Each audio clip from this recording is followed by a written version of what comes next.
Hi everyone. We are so happy to have Dr. Andreas Husøy at our video program today.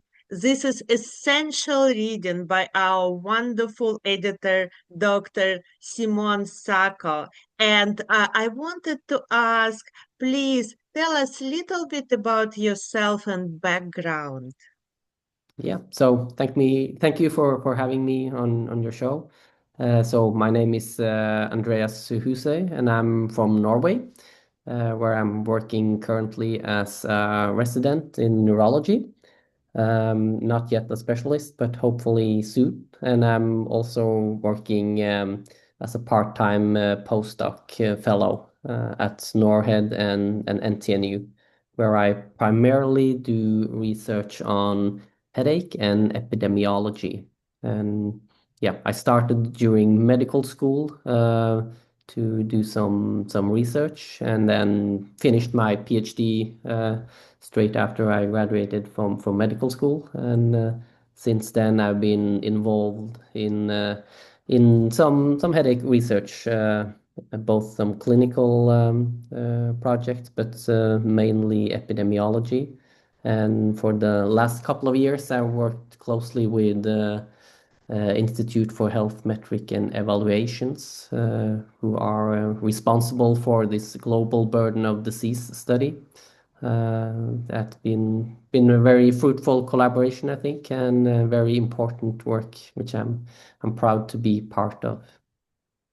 Yes, thank you so much. And this is extremely inspiring to hear how young researchers can already contribute and in medical school and in PhD years and after neurology residency to amazing information for all of us. And we have been citing the article for our peers, for example, when we advocating for people who live with migraine and other headache disorders, because it provides wonderful window into data. Could you please tell us little bit what should one do when we review the data, when we cite the data? Give us your insights, please. Oh, that's a big question, I think. Yeah.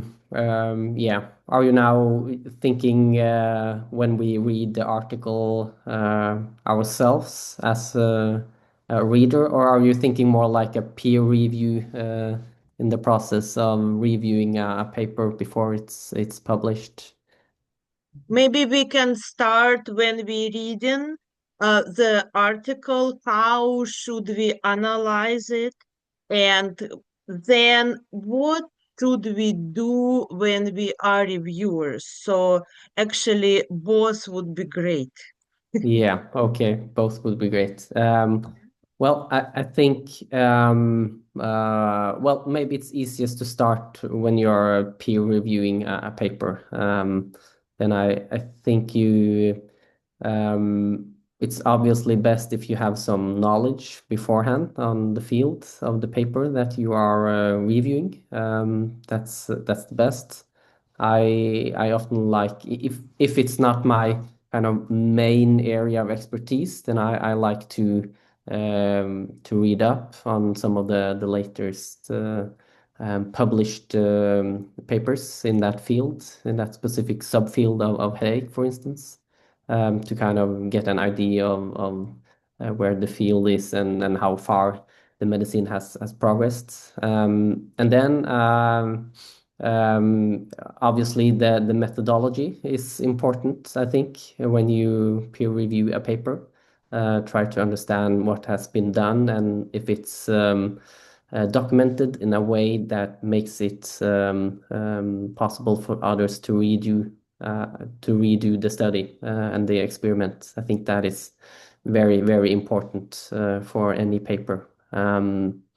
Yeah, and then obviously try to make up your mind whether this study contributes any useful information. that should and also how it's discussed in the paper, how this new findings, for instance, should be applied further on by other studies, or how it should be implemented in healthcare services, for instance, if it's something that has to do with the service of headache care. Yeah, things like that. I think is important. Excellent. Um, yeah. And I think personally, I also like to be a little bit critical of papers. I try to be critical in my own papers as well, and try to highlight limitations, because I think there are always a lot of limitations, no matter how good the methodology is and the paper is. So that should be, that's also important, I think, to highlight and to recognize any limitations. Yeah, and when we read papers as just not peer reviewing, but as readers, then hopefully the paper has gone through a solid peer review process beforehand, and so that you, as a reader, can be have some confidence, at least, that this is good, proper science. But I think a lot of the same mentality applies there. At least if you are a scientist or a researcher that reads papers, that you should always try to be critical, and I think also important, if you are a researcher or as myself, and you read papers, then try to understand how can I kind of build further on this findings here, or this theory here that is presented in the paper, and how should I kind of implement that into my own research, and then just to propel that forward and take advantage of everything I can learn. Yeah. That's great. And Cephalalgia has a Reviewers Academy. So I am sure that our future trainees and people who mentor in Reviewers Academy will be very familiar with your work.